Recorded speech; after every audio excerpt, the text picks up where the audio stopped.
Alexis Poulain, sans réserve, l'édito.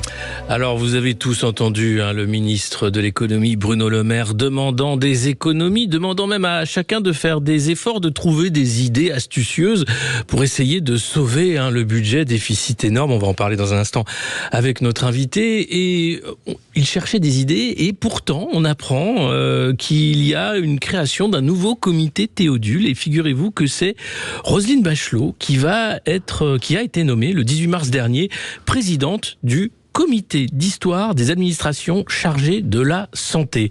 Alors c'est un comité qui a pour mission de reconstituer l'histoire de la politique publique de la santé, d'approfondir les connaissances historiques sur le rôle du ministère de la Santé en matière de gestion des crises sanitaires. Donc ça va permettre à Madame Bachelot de revenir sur son action lorsqu'elle était ministre de la Santé et qu'il y a eu la crise du H1N1. Ça va permettre aussi de revenir sur les formidables mesures durant le Covid, le café debout, assis, les amendes sur les plages dynamiques. Enfin, on va pas refaire l'histoire, mais c'était formidable aussi ce moment-là. Donc on peut compter sur Roselyne Bachelot sans doute pour faire un travail exceptionnel. Et alors je me demande combien coûte ce comité Théodule, puisque Bruno demande des économies. Là, on apprend qu'il sera composé de 3 collèges de 36 membres, avec des recueils de témoignages, avec aussi des études, des recherches en matière d'histoire de la santé publique, et puis un pan de communication, de diffusion au sein du ministère, auprès du public, avec également des colloques et des séminaires. Voilà encore un magnifique truc dont la France a le secret.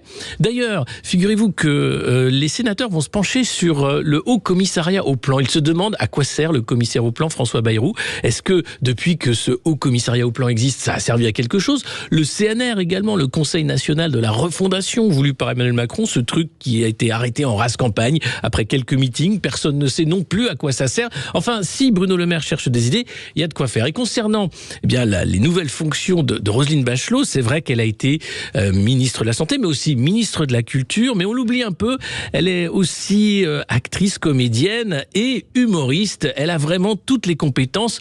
On l'écoute lorsqu'elle parlait non pas de la santé, mais d'autre chose. C'est la dame qui va acheter des sextoys dans le sex shop. Elle fait son petit marché, puis elle dit j'en veux un vert, un jaune et un rouge. Le gars lui dit bah oui, le vert je l'ai en stock, le jaune je vais le commander, le rouge je peux pas vous le vendre, c'est l'extincteur. Voilà, souhaitons-lui donc bon courage dans ses nouvelles fonctions. On peut bien sûr compter sur Roselyne pour que le travail soit bien fait.